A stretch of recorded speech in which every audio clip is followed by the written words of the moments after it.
Hi everybody, how are you?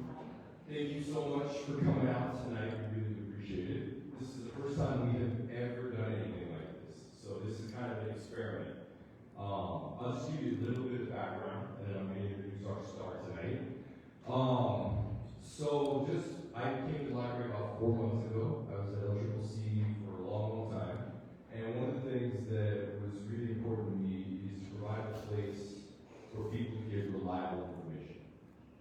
Things I've heard, I've lived in Wyoming a long time, and one of the things I've heard a lot is people don't know where to turn to for reliable information when they're looking at elections and they're looking at ballot measures and things like that. So I figured, what is a better source of information than your public library, right? And so we really want to provide a forum for people to be able to get reliable, unbiased, nonpartisan information, okay? So that's kind of how this came to be. We have 4 of these. There's going to be another one at the end of this month, 4 weeks after that, and then we're actually going to have a little bit of a break in between, and we'll come back the first week of August before the primaries, okay? If these go well, everybody seems to be interested, we will hopefully do one for the general election as well. So just talk about what it's all about, okay? So, with that, I'd like to introduce the star of the show, my friend, the esteemed Dr. Lily Rowen. She is going to be your host for these 4 sessions, and we are also streaming live on Facebook. So, this is something you can access again later if you'd like to, or send to your friends and family. Okay? And we should have some time at the end to ask questions if you'd like to. Okay? Thank you guys. Enjoy. Thank you. Hello, everyone. Welcome, and thank you so much for coming out tonight. It's such a beautiful spring evening. I know you had a lot of options for how to spend your time, and I'm very grateful that you're here. My name is Lily Rowen. I teach political science courses over at LCCC. And tonight, the topics we'll be discussing will be the legislative policy process, including how the budget process works in the state of Wyoming. We'll do a brief recap of the 2026 budget session, and then we'll talk a little bit about some of the exciting dates and dates and times to be aware for the upcoming elections, the primaries and the general. And I would say at any time if you have any questions, don't hesitate to shout it out or pop your hand up whenever you're comfortable with. I think we'll also have some Q&A time at the end, so we really want to make this work for all of you and get whatever information you need in mind. Alrighty, so I started off here with a photo of the Capitol that I took, and I'm not a great photographer, so it's a terrible angle. But this is the building that houses the state legislature, and it's just right over there. It's within walking or a quick driving distance from the library. The other thing to know, just at the outset, this building is open to the public 8 a.m. to 5 p.m. Monday through Friday throughout the year. So when this session is occurring, whether it's the budget or the general session, you can go in as a member of the public and sit in the gallery and just observe the session. Also, even when the session is not happening, you can go in and walk around. You can look in the House chamber and the Senate chamber. They've done a lot to put like educational panels up that explain different parts of how the government works. They even have some interactive stuff for kids. So, check it out. This building, they call it the People's House. It's the People's Capital. And everyone who volunteers and works there is so friendly and welcoming. So, go over there. Check it out. Walk around. Okay, I thought we'd start off with a bit of brainstorming. This is typically what I do in class, so I thought I'd follow that model. I'm going to just start off by asking, what do you know about the state's budget process and about the Wyoming legislature? Feel free to shout out anything. Say, oh, someone. We're glad when you pass the budget. Thank you for sharing. The governor proposes the budget. Yes, that's excellent. The governor proposes the budget. That's like the first step in the process. Thank you. That's great. The budget session is only every other year. The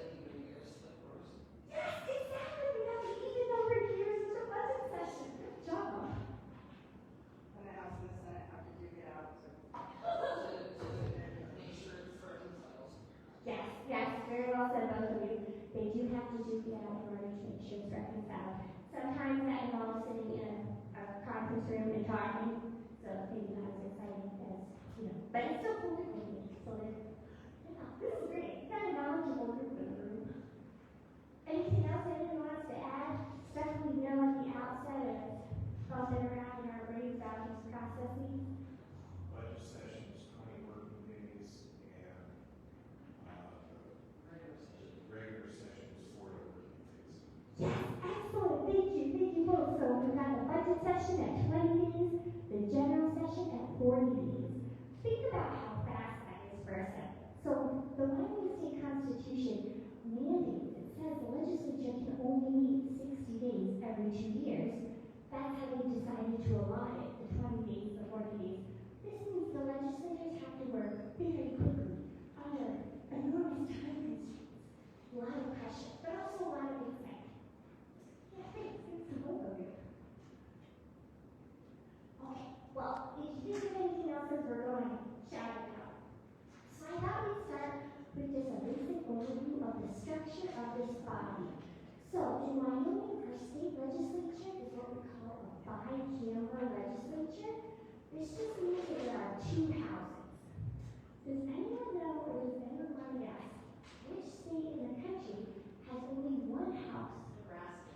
Nebraska, yes, you got it. Great job. Yes. So most of the states do it this way. They'll have an upper house, they'll have a lower house. But our neighbor Nebraska, we do, which is super cool. If you're ever over there, check it out. Now the Wyoming House of Representatives, this is the lower house. The terminology and the structure, they're designed to mirror that of U.S. Congress. This happened because Wyoming as a state was designing its government chronologically after the federal government already existed. So a lot of the states that joined the Union later on in history, they have what we call a copy and paste government. They were like, hey, that structure is working pretty well for the national government, we'll just do that here. So Wyoming is an example of that. But there are some differences, right? So the term length in the House at the state level is 2 years, whereas the term length in the Wyoming Senate is 4 years. In both houses, there are no term limits. Anyone know or anyone want to guess what does that mean, that term limits idea? They can die. It's not a lifetime appointment. It means that they can continue to get elected. As long as they continue to get elected, they can continue to serve. There are no limits to how many times you can get elected. Yes, well said, well said. Yes, and occasionally people do pass away while they are serving, so you're kind of both right in that situation. But yeah, that is how we think about term limits, right? As long as you can keep getting elected, you can keep running, there's no limit on how many terms you can serve. Now, as you will notice, there are fewer members, about half the number of members in the Senate as there are in the House, and the districts are determined every 10 years after the U.S. Census. So after there's a census, the state legislature goes through this laborious process of redistricting. That's also very contentious and heated and political as well, because they're drawing those district lines. Which parts of the state will get more representatives? Which will get less or fewer? It's very exciting. So I would say every 10 years, look out for that. Now, I think we covered this before, but it can't hurt to repeat it. The Wyoming State Constitution limits the number of legislative days to 60 days every 2 years. In the even numbered years like this year, there's the budget session. In the odd numbered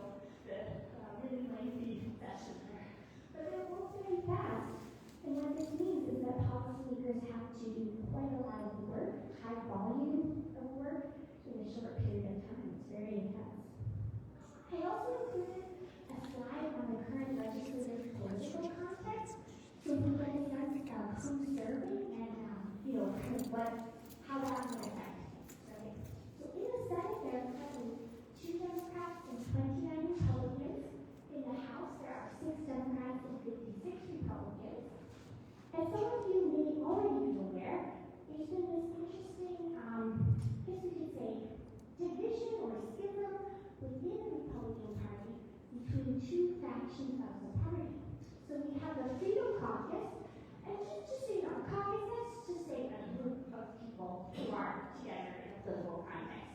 In Congress, they have a caucus for people who like to work, they have a women's caucus, they have a conservative caucus, so you can have a caucus for anything, just like a group of people in a political space. But in this context, it's really telling us some information about the values of these different groups of Republicans.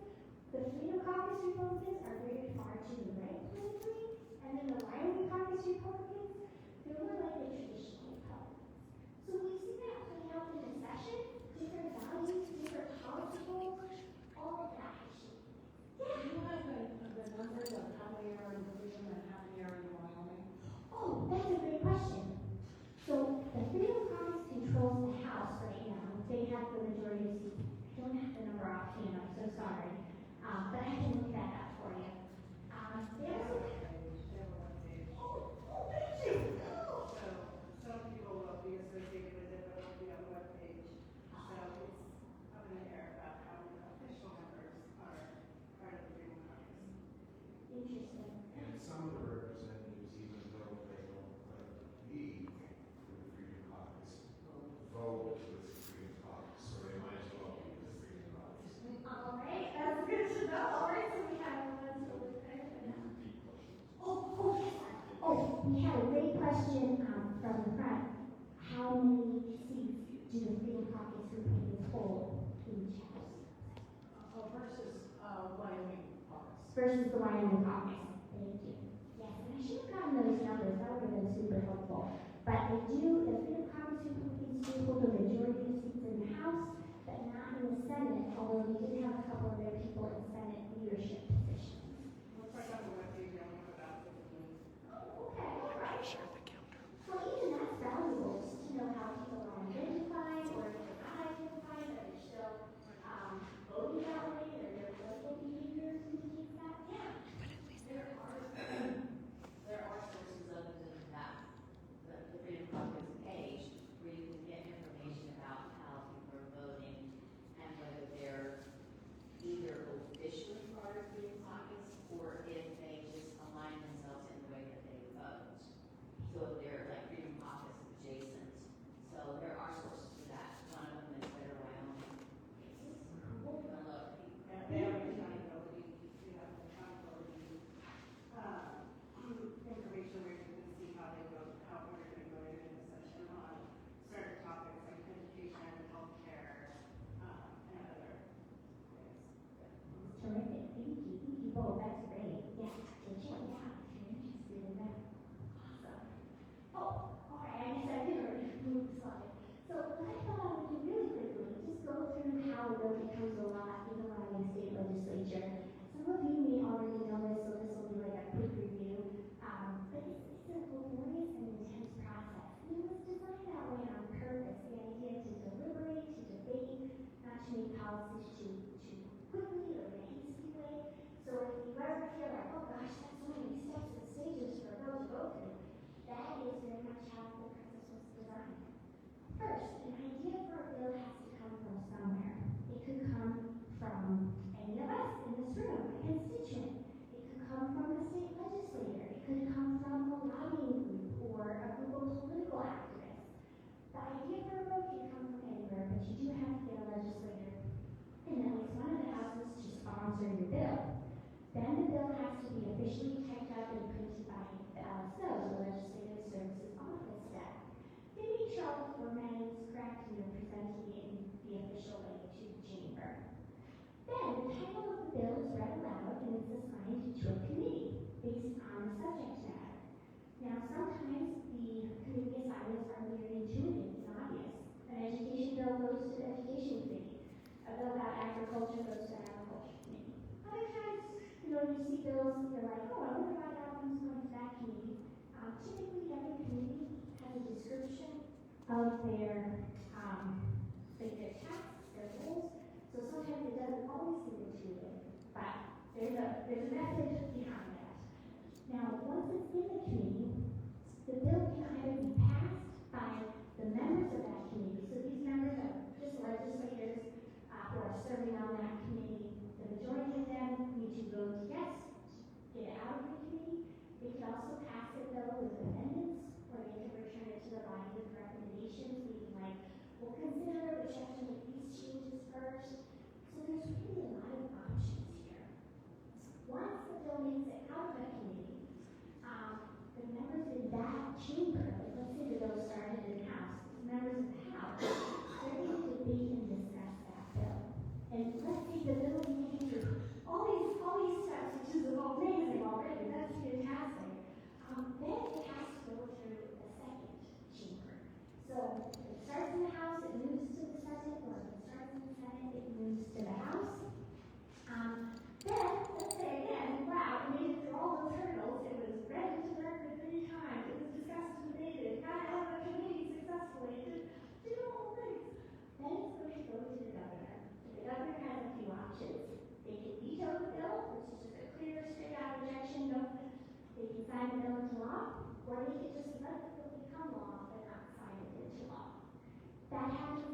governors have.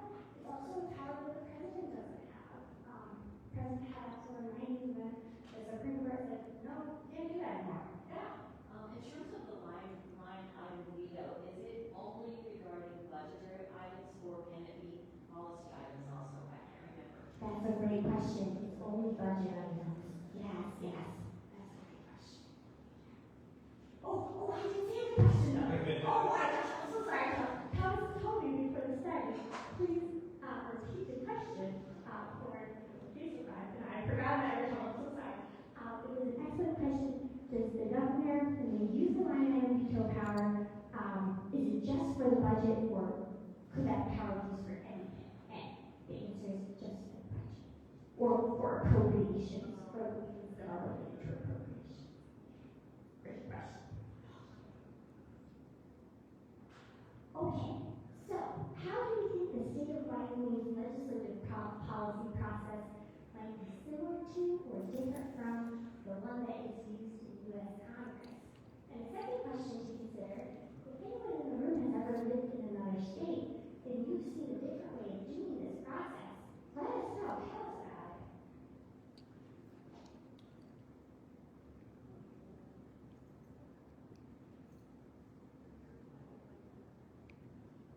No pressure though. Well, how do they do it in Nebraska if they only have one body? Ooh, that's a good question. I am not sure. Oh, thank you. Thank you. Oh my gosh, everyone else. The question was, how do they do the budget process in Nebraska if they are only having one house in the legislature? Great question. And I don't have the answer to it, but I will look it up for you. I'm so sorry. South Dakota and Colorado, I think, are fairly similar to Wyoming, but South Dakota, I think, has a short sessions. Colorado is still in session. They've got a lot longer. Excellent. So, just to repeat for our friends on social media, South Dakota also has that short legislative session, but Colorado does not. They're still in session. It's a longer length of term. That's great. I think it's always good to do compare and contrast. It's a great way to learn, just like get our minds warmed up. And sometimes people have lived in or visited other states, sometimes even other countries, and it's like a great way to just think about how our institutions are similar and different. Yeah, we were just talking about the importance of the interim session and people getting involved right now, during the interim. Because if you show up the beginning of the legislative session, it's probably too late to, yeah. So you want to go year round regarding legislation. That is an excellent tip. So we had a great idea from the audience. Pay attention to what's happening in the interim session, which is happening right now. So the interim session is really any of the time that the legislators are not in the budget session or in the general session. It's spring, it's summer, it's fall, but they're doing a lot of legislative work within their committees outside of the official legislative days. And the Wyoming Constitution is fine with that. They're allowed to do that for sure.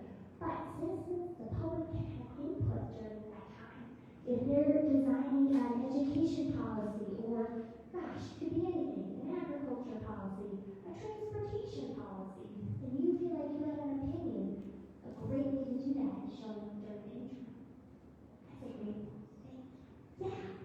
So where do you find out when and where they're meeting? Oh, that's a terrific question. Oh, thank you. Oh, I'm so sorry. The question was, where do you find out where and when they're meeting during the interim session? It's an excellent question, and I'm going to show you all right now. So, the Wyoming Legislature's website is wyoleg.gov. So it looks like here. So you can do a lot of fun stuff on this website, and I've bookmarked some of the pages about like how to find the bill, how to track the bill, so we can look at that later if anyone's interested. But for the interim session, we want to go to the calendar.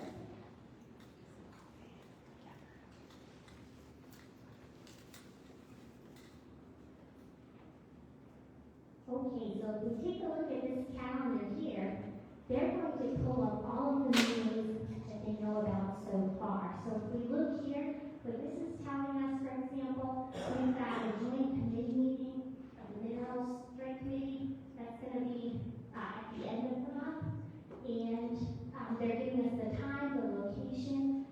Most of these meetings also have some kind of virtual option. The Laramie State Legislature has been very proactive about, they have like a YouTube channel so you can watch live, or they'll put the recordings of meetings up there later. There's also options when there's public comment to like Zoom in. So no matter which part of the state you're in, or if you can't, get away from home or from work, you can always join virtually, which is nice. That was a great question. Thank you. A related question. Are any of the meetings, public is barred from being part of? That's a good question. The question was, are any of the meetings in which the public is barred from attending? Oh gosh, I think there are some that when they go to executive session, but I don't know offhand. That is such a great question. So sorry, I have so many items notes, but I'll try to get an answer for you. We'll be able to look back at the notes from here, and then you'll know what to answer next. Yes, that's a great idea. Oh, thank you. Yes. Oh, the idea was next time I can look back at all the great questions and use that as a jumping off point. So, thank you. Well, my question is, they have to listen. And they'll sit there attentively and listen. But do they care? Are they listening? Do they just want you to go away so they can vote the way they want? What really happens? Great question. So we have a question, do the legislators just sit there and listen, or do they really care? Are they really like active listening? We're caring. Yeah. So I think that's a great question. Never having been a Wyoming state legislator myself, I can't say for sure. My guess would be it varies legislator to legislator, and it probably varies depending on which issue it is.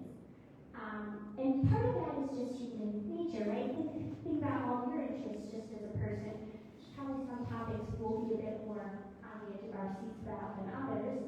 I know for me, if someone starts talking about sport, I don't know about tennis, I'm probably going to go that level. No offense to the tennis people in the room. But so some of that is probably human nature. But I think your larger point is so important, so crucial, because we should have those kind of expectations of our public officials. So if you feel someone isn't caring or isn't like respecting your position, you can always dialogue with them about that. Sometimes that means putting it in writing, in an email to follow up. If you're not thinking they're going to listen to it verbally, could just mean trying to switch your communication methods. But it's a really smart question. Follow through with it. Yeah, with the follow through here. Wow, that's a sharp group. We have great questions. So, all right. Okay, so this next slide, I'm trying to simplify the budget process in a few steps or a few bullet points here. In the state of Wyoming, the first step in the process is that the governor proposes a budget, and this occurs before the legislative session even begins. So this year she published the budget proposal early in November. So there should be plenty of time for the public to look at the budget, see what the governor's thinking, and also for the legislators to look at that budget proposal and see if they agree or disagree. Now, all the budget bills have to be introduced to the Wyoming House. This is quite typical. This is also the way it works in the U.S. Congress. So the process for appropriations begins in the Wyoming House, but they can't do it alone. They have to have approval from the Wyoming Senate. And most of the time, both chambers have different versions of the budget. Like, it's pretty rare that they're like, oh wow, we have the exact same budget bill. We're all so happy working together on this. So most of the time we meet what's called a reconciliation committee So we have members from the House, members from the Senate, they're all getting in a room together to negotiate. Which parts of the budget are we willing to compromise on? Which are we holding firm? Now, the bill goes to the governor. We talked about this a little bit before. The governor can just sign the bill into law, he can veto it, or he can use his line item veto power if there are specific aspects of the budget that he doesn't want to go into effect, such as the other parts of the bill. Okay, a bit more brainstorming. What do you think of the budget process in Wyoming? If you could make any changes to this process, would you want to make any changes, and why? Or do you like it the way it is?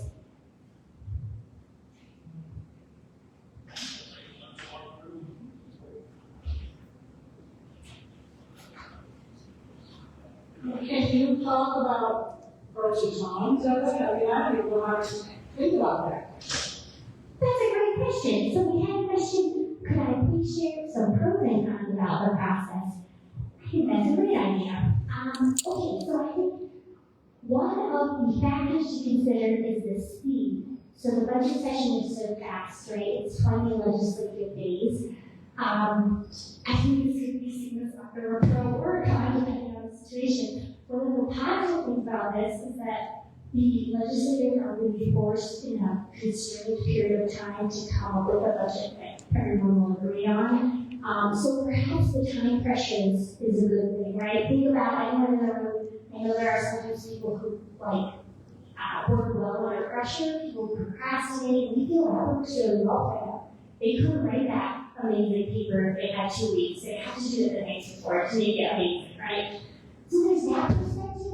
I think one of the cons, though, to this process is because it's so fast, sometimes maybe there are people who you don't feel they could participate in such a short amount of time, right? So we might lose a bit of citizen engagement, or the potential for citizen engagement, right? If everything's moving so quickly, and now there's a different version of the bill than there was 2 days ago, it's hard for the public sometimes to keep up, which is completely reasonable. It's moving at such a fast pace. So when I think about the process, I'm always first thinking about the speed of it, how that could be positive or negative. It's an interesting process for sure. And they since 60 days over 2 years, can they make days from one session to the other? That's a great question. So the question was, since it's 60 days every 2 years, can they make days from one session to the other? And the answer is yes, they can. It's pretty rare, we don't do that often, but it's possible. On the last day of the session, can they cover up the clock? Okay, we have a really creative question. On the last day of the session, can they cover up the clock? That's great. I don't think so. I don't know. I would imagine someone would get mad about that. But there have been cases where they've been working till midnight, really late to get the work done. And we've seen that during this most recent session, a lot of the nights, not even just the last legislative day, but nights and days throughout the session, people were there sometimes till like 3 a.m. It was just grueling. So that burning of the midnight oil expression very much happened.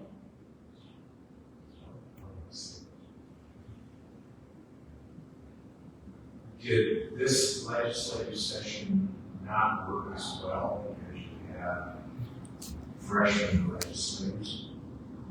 That's a great question. So, when Thomas and I, I forgot to say the question.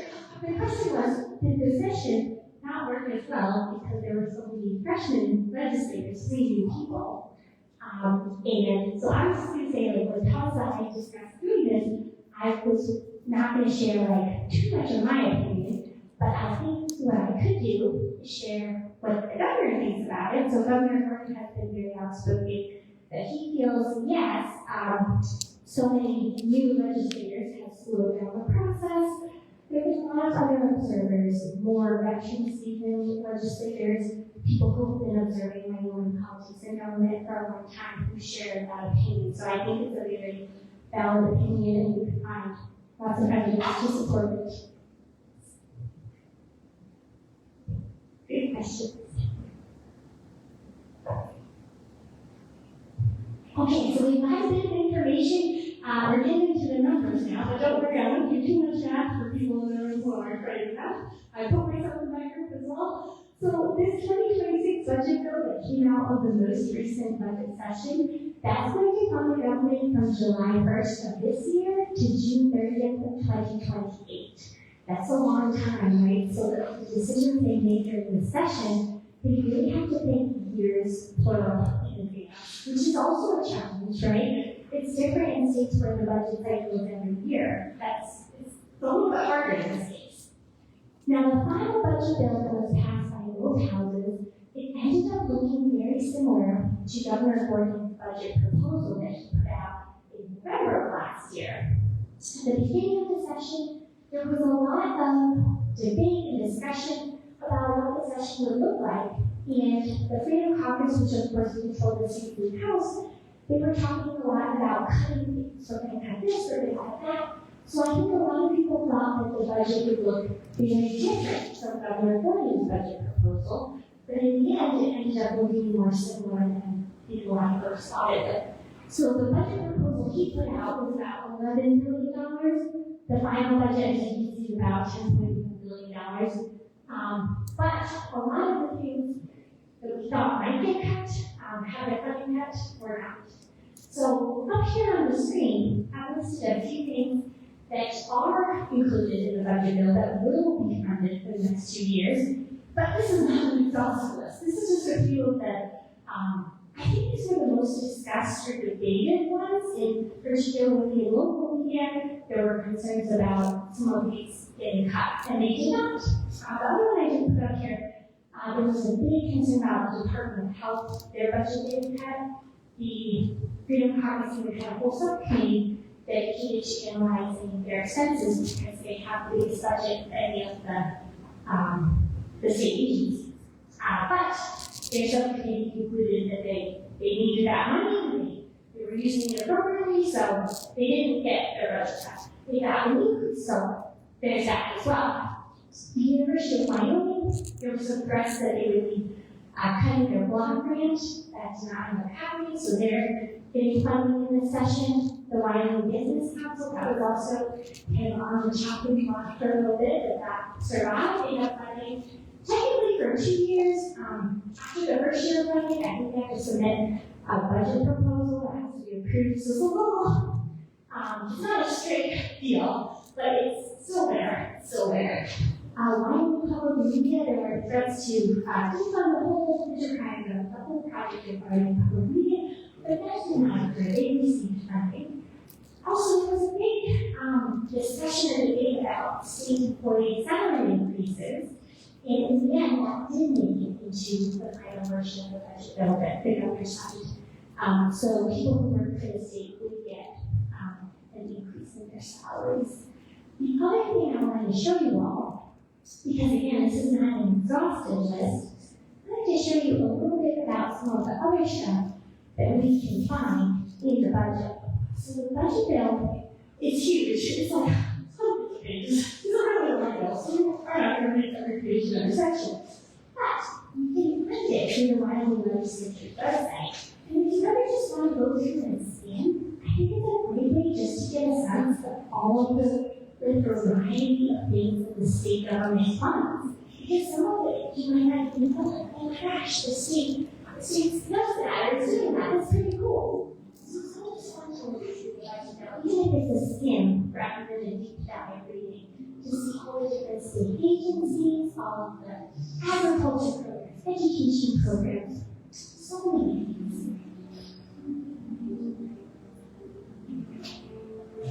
Oh, yeah, so you go to the website, WyomingLegislative.gov, ledge.gov, and then how do you access that? Great question. The question was, you go to WyomingLegislature.gov, and how do you access this? Great question, thank you. Alrighty, let me pull up that one page here. Okay, so if you're looking to search for a bill, you can search in a variety of ways. If you know the bill's number, you can search that way. So House bills, they begin with the letters HB and then a series of numbers. Senate bills start with SF, standing for Senate file, and then a bunch of numbers. So you could search by the number. You could also search by the title. Now, let's say you don't have any of that. You're like, I don't know what the numbers, I don't know what the titles. You can also search by keywords. So let's try this. Let's just say we want budget bill. Let's see what that does here. Oh, good, it works. It kind of makes my ear if it was like pulling a bunch of like agriculture bills or something unrelated. Okay, so here we go. We've got HB 0001. There's our budget bill. Now, on this side, where the cursor is, this is where we want to look for all the good information. The digest will give us, like in this case, it's going to give us the final version of the bill because it's already been signed into law. But you can also do this type of searching during the session, and what it will do is it'll tell you where that bill is in the policy process. Like, is it still in the committee, or did the committee just vote to release it with recommendations, or what's the status? So they'll update you on all the steps and stages, which is cool. The other thing that Mileage has while we're on this topic, while we're here, you can also find your representatives from this site. They have some cool tools called Find My Legislators. Now, one of them is a GIS tool, a mapping tool. And all you have to do, I think sometimes it looks intimidating because the maps are, they're maps. They're lovely, but they can be intense and intimidating. But for this, all you have to do is type in the address where you're registered to vote in this box here, and then it will pull up the map of districts. So let's say you're like, hey, I'll go over here. You can hover the cursor there, and it'll show you who's your representative. There's also a map for the Senate districts, same idea. So once you find your representatives, another option you have is reaching out to them during the session, but also during the interim session. You can email them, you can call them, you can ask to meet them face to face, like in the Capitol or at the coffee shop, to share your opinion about various bills, or even to ask questions. If there's a bill and you're like, I'm confused about what this bill would actually do, you can ask your representative to explain to me, like, what would this bill do if it became law, or what are the things that have to be worked out about this bill. So I would say that's a great tool to use as well. The maps, and then let's use the name. Sure, I should know this, but this is kind of cool. So let's say you're like, oh, this is my person. See, it'll give you all the info. Their address, their phone number, their email address. So you have all those methods to contact them, just like right there on the map, which is pretty cool. Yeah, that was a great question, and I think I over-answered it. I'm so sorry. Thank you.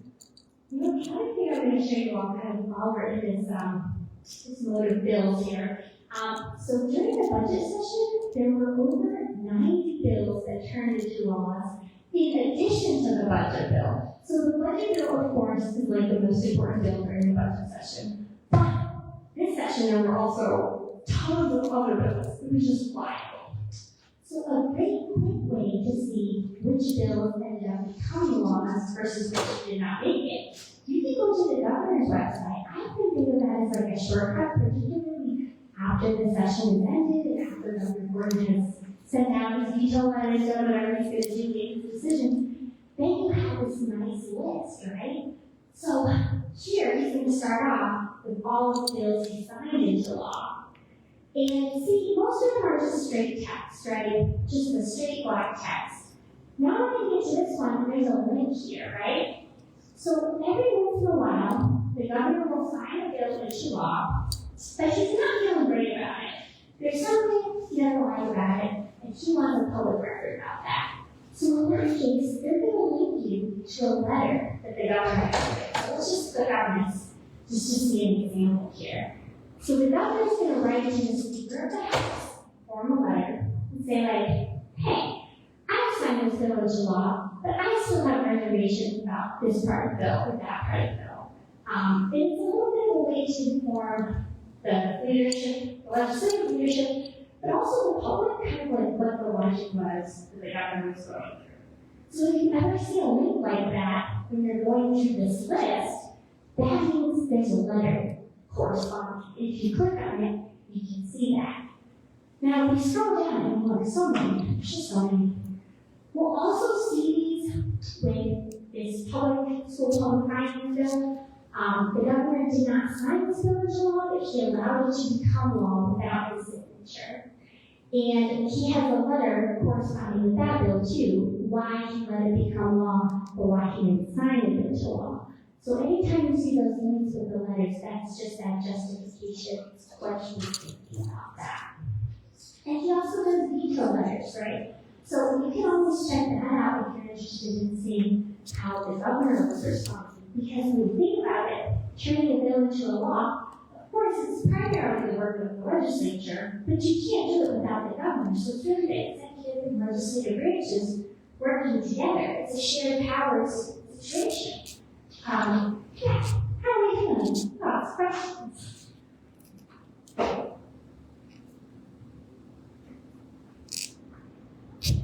Cool, keep going. Oh yeah, I also included a little bit of a slide on some of the stuff that did not make it into the budget bill. And again, this is not the only thing that did not make it to the final version of the budget bill, but it was one that a lot of people were reporting on, a lot of discussion about this, and it's also one that the governor brings up quite a bit. So the final version of the budget does not include the Sunbox program, and this would have set aside some money to provide food for children from families under a certain income threshold in the summer. Because there's that gap, right? They just get the food at school during the school year, but this would have been the summer gap kind of funding. So that didn't make it in. So there were two other things that didn't make it in. The other thing, Speaking of the Sunbucks, because next session will be a general session and not a budget session, can that portion be brought back up? That's a great question. So the question was, in the next session, which will be a general session, can the Sunbox program be brought back if the bill reintroduced? The answer is yes. So great question, thank you. That's another, just like a great point you bring up. So we see this happening a lot with either specific bills or even specific parts of a bill. If it fails during one session, it's typically reintroduced the next session. Maybe it has a slightly different number or title, but sometimes it doesn't even have different titles, just a different number. It's like Senate File 48 instead of Senate File 42, right? But yeah, there's a lot of similarities. And in political science, as poli-sciers, we refer to this process as legislative persistence. So for a bill to make it, sometimes you have to keep reintroducing that bill 10 years, 20 years, and this happens in U.S. Congress as well as in state legislatures. So it's a really mild ride. I'm so glad you asked that question. Thank you. I thought the answer was yes, but I wanted to make sure. Good to double check.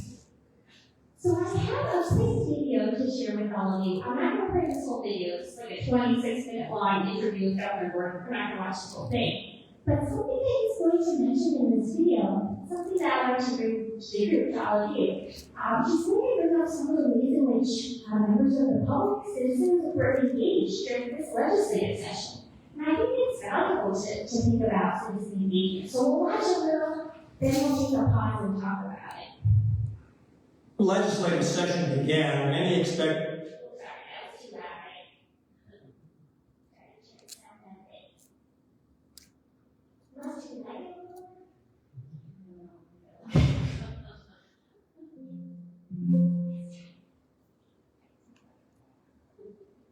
The legislative session began. Many expected a battle royal on the biennial state budget, but it turned out not to be nearly so contentious as many had forecast. One reason could be that Governor Mark Gordon submitted a frugal, sensible budget that many lawmakers decided didn't need a lot of changes. We'll speak with Wyoming's two-term Governor, Mark Gordon. I'm Steve Keck of Wyoming PBS. Join us for Capitol Hill.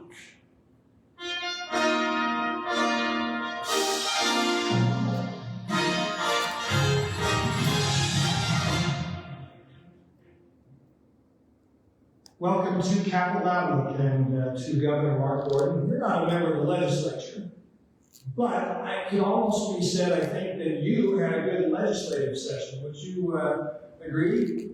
Well, Steve, I think Wyoming had a good legislature. It wasn't the prettiest thing, and as I've pointed out over and over again, when people say, my gosh, you got more than 90% of your budget back in, aren't you happy? It's a big victory for you. And I was saying, well, when we put our budget together, we really think about what's essential for the people of Wyoming, and that's where we focus. And I'm glad people started to see it our way a little bit better, and I'm happy. There's still some things that I wish they had gotten there. I can't believe this legislature can't figure out how to feed kids, for example, but we've done pretty well. Yeah.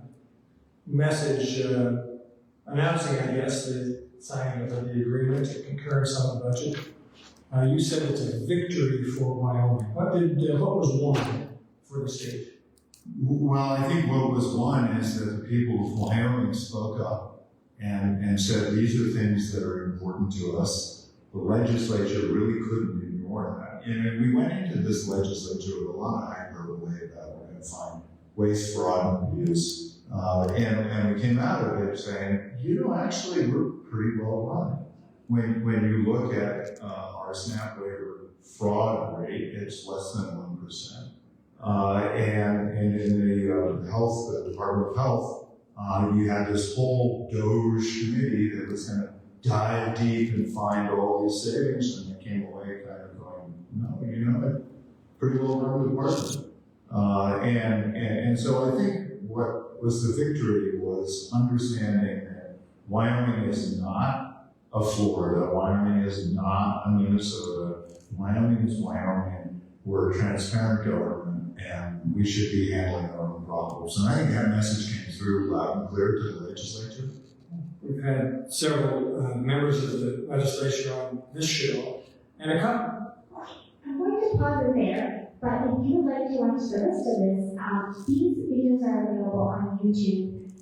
This is called the Capitol Outlook series. It's run by PBS. They essentially are just interviewing politicians, important public figures, and people in leadership positions across Wyoming. So one of the things that was mentioned at the top of the interview that I wanted to kind of bring to the group was this idea that people were so involved and engaged during this legislative session. The governor mentioned it, a bunch of reporters have been talking about this. The legislators themselves, some of them have been thrilled about it, others have been more like, oh gosh, I got the news, from all these people contacting me. So some of them were excited, some of them were not. But kind of one of the big facts that came out of this was that people were super engaged during the session. People called, they wrote emails, they wrote letters, they showed up in person to the Capitol. They really made their voices heard. So I wanted to ask the group if any of you have ever tried to reach out to a legislator, maybe via email or phone or face-to-face. Several of us, I'm sure. How did it go? I got no response from a lot of them. But I got some good responses from a few. Yeah, and even some ideas for how to then say something to another legislator, which is really nice. Yeah. Terrific, that's great. Thank you. That's amazing. It's like hopeful when that happens. Now, attending one of the committee meetings was not very helpful because that committee was not to my liking in terms of their attitude, so that was not fun. But it was important.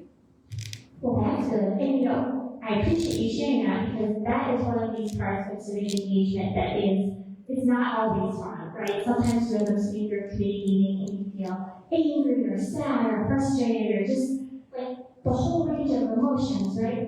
But it's still so important to show up. So I'm glad you did, even if it was unpleasant. Thank you for showing up.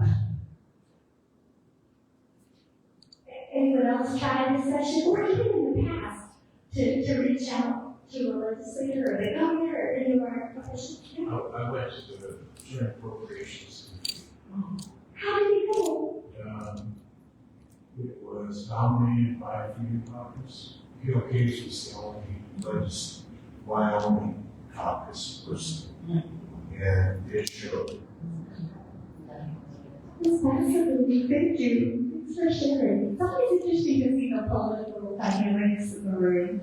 And of course, I should have mentioned this at the outset, it is whichever party, or in this context, sometimes whichever caucus is in power holding enough seats, that really gets to decide leadership positions and committee positions. So when you see that kind of almost like a more freedom caucus ratio to Wyoming caucus ratio, that is definitely a result of the leadership dynamic. So that's a fascinating element too. How do they determine the legislative districts in Wyoming? Some states have commissions, nonpartisan commissions. Is it done by the legislature here? Yes, well, first I'll try to repeat your question. Look at me remembering it. We had a question, how does Wyoming do redistricting?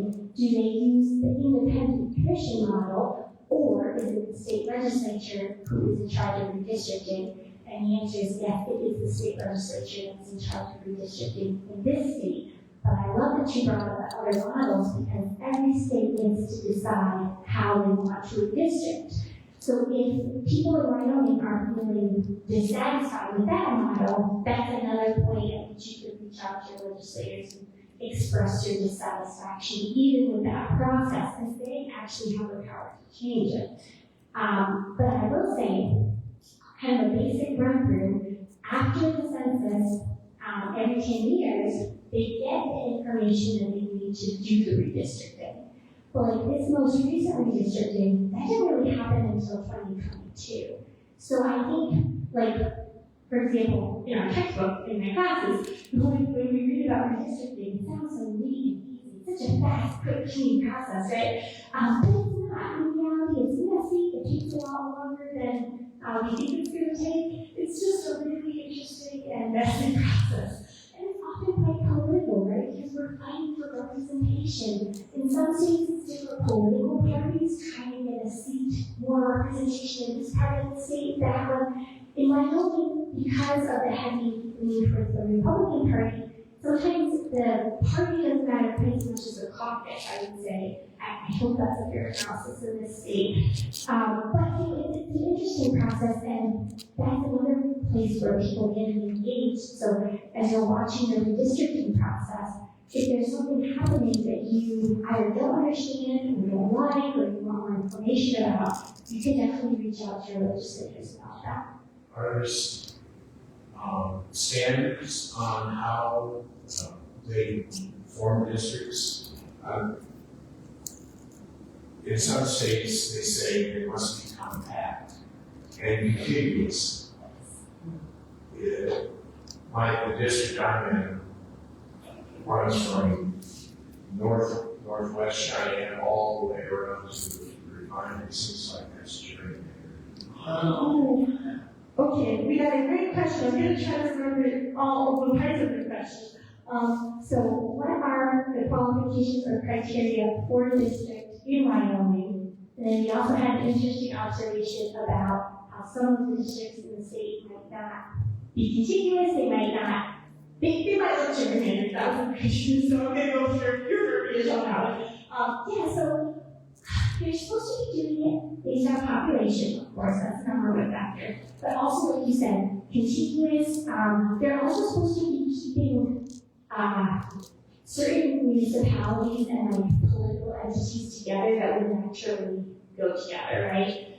So if there's a chance, for instance, to keep, how do I say this? Like a city? Yes, like a city, yeah. So we don't want to be separating the counties or the cities too much if we don't have to. But because the process is quite political in Wyoming, we do often see districts that might not seem intuitive, they may not make sense, and they should make sense population-wise. They should have about the same number of people, but those other factors, I think it's a very good observation you made, they're not always there. And one of the terms used, gerrymandering, this describes when we're kind of manipulating the boundaries of a district, either for a political advantage, like a political party, or an advantage for a jurisdiction, like in a city or rural areas.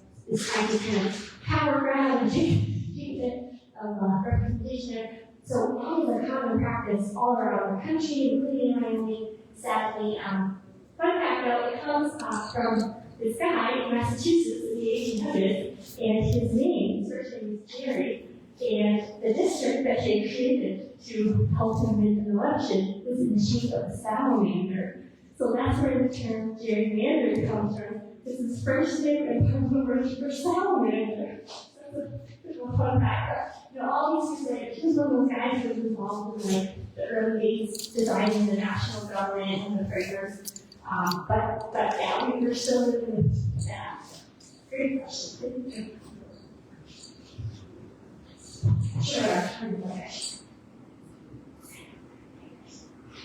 Okay, so up here I put some information on the slides, the direct links, how to access your legislative districts, how to find their contact information. I would say just remember wyoming.gov. They have a pretty user-friendly front page, so if you can get back to that, if you can click on like find my representative or legislators, those sorts of tabs I think are pretty good. Okay, balloting, how do I try to bill? So over 90 bills, in addition to the budget bill, went through this session, which is wild because it was such a short session. Imagine what the general session will be so many bills.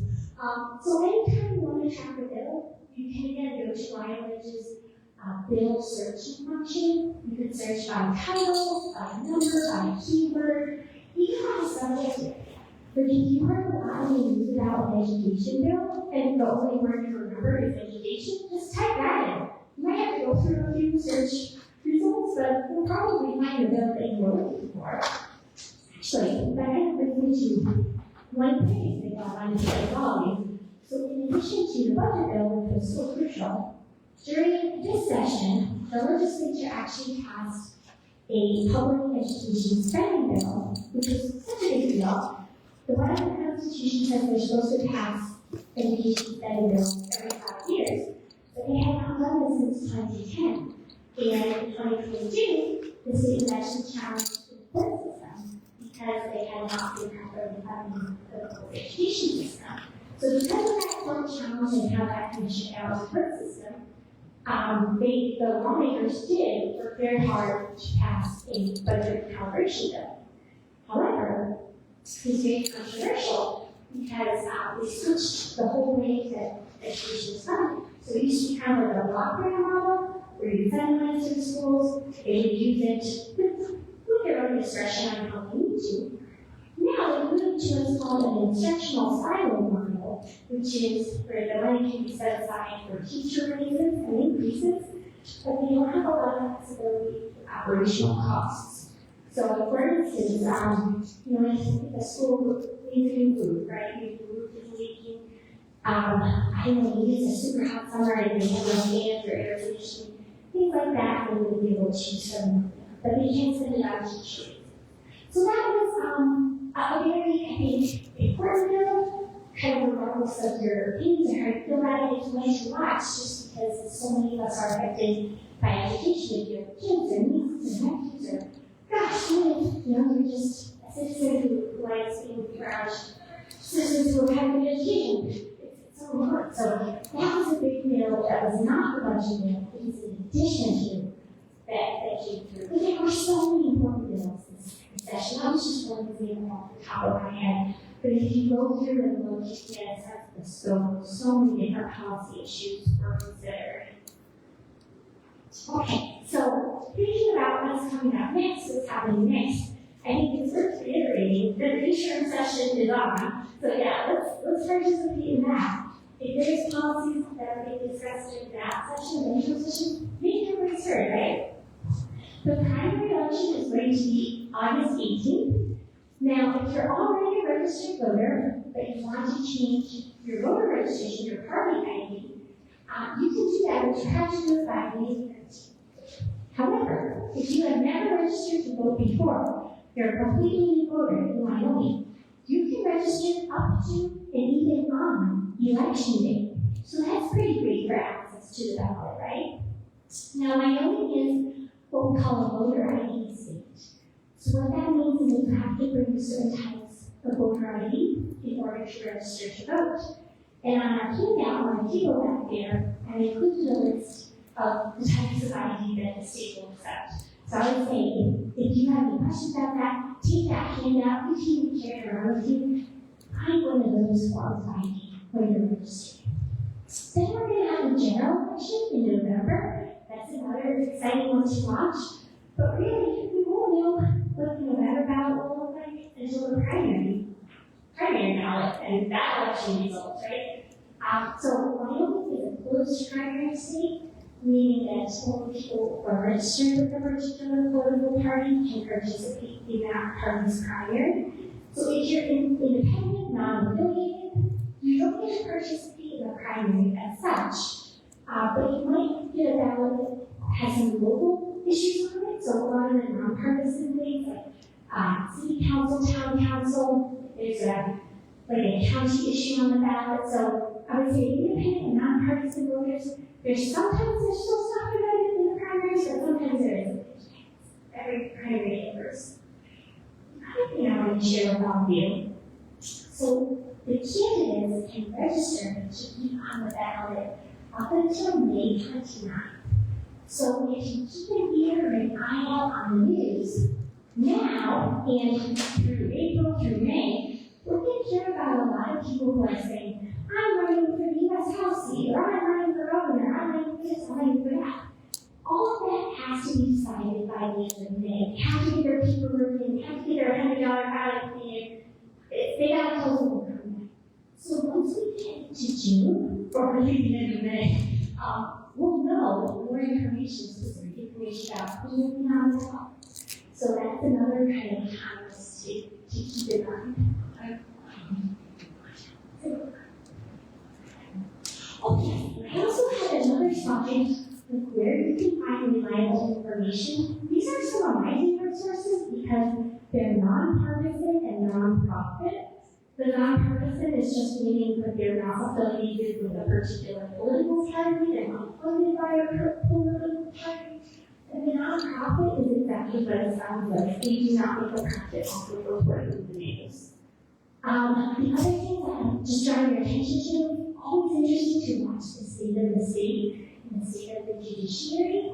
The state of the state is kind of like the governor's version of the State of the Union address that the president gives every year, but it's the governor giving it to the state legislature. The state of the judiciary comes on right after. I think that's super interesting. We get an update about the court system as well, also the Wyoming state court system.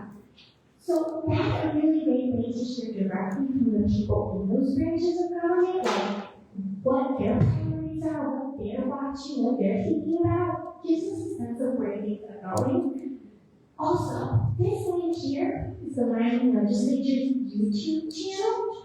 This is where you can watch live meetings, or during the session you can watch the House floor debate, the Senate floor debate live, but they'll also have the videos archived. So if you missed it, if you want to see what happened 3 months ago, check it out. It'll be there. So these are some ways to get information, but definitely not an exhaustive list. The last one I wanted to mention, of course, because we're in the library, if you ever have questions about politics or government, ask the librarians. They're amazing. They're trained research experts. They can point you to reliable sources of information. Whether it's a super specific question about, like, how do we do property taxes in Mississippi County? Or maybe it's a really broad question, like what's federalism? It could be any kind of question. They will help you find the information you need. So definitely use this amazing library that's here. The people in it, they all want to help and support you all to be super engaged. So, this is kind of all I have. So I would say, if you have any questions or thoughts, let us know. Yeah. Okay, so I have one more right there right now. So we're in the interim session right now. Does it last for a specific period of time, or is it just all the time between now and general session? That's a great question. The question was, we're in the interim session now. Does it last for a specific period of time or just between the sessions? And the answer to that question is, well, I guess it's a little both. So the legislators do take a break about 2 weeks after the session ends, and they're not doing any legislative work. So the interim session really isn't starting until now, which is about 2 weeks after the session. And that's going to be mirrored on the other end as well. There will be a break in between the interim and the start of the general session. But I would say even if it's not officially the interim session, like they're still supposed to be like checking their email and being available to their constituents. So I would say like, let's say it's like, I don't know, it's 3 days before they're going to come back from their break. If you have an email to send to them, send it to them anyway. You know, like don't put the calendar really working that. Well, just so I would know when to bother to look for if you're having a committee meetings, things like that. Yeah. That's a great point. Yes, that's a great point. Oh, the question was, or the comment was, just to know like when they're having their committee meetings in the interim. The management council met yesterday to determine the topics and divide it up. So you'll be hearing more about where things end up at this point. Yeah. Thank you. Yes, so we had a great comment from the audience about how the management council met yesterday to divide up all the topics. And these topics come from all of you, all of us. They also come from the state legislators themselves, right? So the topics that they're going to talk about, you can control that agenda if you want. You can reach out to them and make sure everything's up there. And I do want to just give a plug, I think most of us know here, but showing up in the primary is so important. In our last election, we only had 27% of eligible voters showing up, where 80% of our elected officials are voted in. Right? So show up to the primary. That's just key in Wyoming, because that's where the people are elected, and sometimes they're only elected by 600 people in a district of 8,000. So we got to show up and vote. That's amazing, thank you. Yes, so the comment was the primaries are so crucial. They can be decided by a few hundred votes, and they sometimes are. So show up for the primaries. That's where the decisions are made. Great comment, thank you. Yes. Another source of information is Civics 307. Another source of information is Civics 307. They're a nonprofit, nonpartisan nonprofit.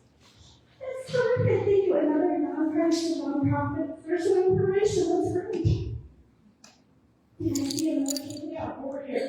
I had an issue and I wanted to contact all of them, which I did. But I had to do one by one. Because I was told I could ask them. I could not. I could ask them. No, I could write the same letter to each one, but I could not ask them A, and B, 20 or 30 of them came back as wrong addresses that I got off of that website they were talking about. Yeah. Oh, no, that's terrible. Okay, we had a really good comment and like horrifying, but so important. I'm glad to share this. A lot of these emailers are not up to date. That is terrible. I'm so sorry. So I don't know what to do about that. Well, you know, because they let you throw up your hands and you say, I tried. Well, I mean, this is like making more work for people who already put so much work in. I guess in the future, if you wanted, you can contact the Legislative Services Office. Yeah, you can tell them that they are like the civil servants, and they're there all the time, no matter who's in office. But they are required as part of their job, particularly the Public Information Office. They are required to do that kind of work, reach out to get updated information. So, but I'm sorry, that makes more work for people. Well, is it possible that they just, you know, they want air for me, so they send it back with that? Can they do that? Yes. They can, yeah. So the question was, Email though, I see it's from that mailer, Dana, whatever that thing is, or did they do that? That's the email. that's a good point. So our question was, can the legislators like intentionally ignore people's emails. But then we had some good comments from the audience about how it could be that they're ignoring your email. It also could be that is not like the correct email address. It could be something like a typo, like they put it in so many, so you could get that, that rejection thing. But it could also be that they're not responding, not communicating well, so that it's kind of all possible. There was also this like an issue that they brought up this session because there's groups that send hundreds of emails from people with certain action words. And so it could be, there was an issue with the server taking those in. Do you remember that? And so there could be a lot of factors, and I think you're right. It's just contact the LSO office because they're the ones that can facilitate what's happening. Yes, the LSO people are amazing. I mean, they will help you with anything and everything, and they're all just so kind and patient, and just some lovely people who work there. I guess that's my personal opinion, but maybe that's an opinion to share because they're very dedicated people. So I want to just say real quick, first please give a good thanks to the This is obviously not her primary gig, right? Her primary job, and she's taking time out of her free time to do this. And we're hoping to grow it. You know, we have 3 more sessions. So please tell your friends, family, we're going to be spreading this throughout social media. And I would like to just put a plug. If you have ideas for other sessions that you think the community would benefit from, please contact me. Okay, you can call the main office here and ask for me. I'm Thomas. Here I'm the manager outreach engagement. Or you can email me. It's T-Lear, L-E-A-R, at lclsonline.org. Okay? I'm always looking for opportunities for us to inform the public. So anything that pops to mind, send it to me and I'll see what I can do. Okay? So we will be back at the end of this month. I think because this is a long month, it's got like an extra week in it or something. So I believe it's the 28th. Okay, so I hope to see you guys. For our Facebook friends, we're going to work on the audio issue as well before the next session. So sorry about that. It's our first time doing this, so we're learning. Okay, thank you guys so much.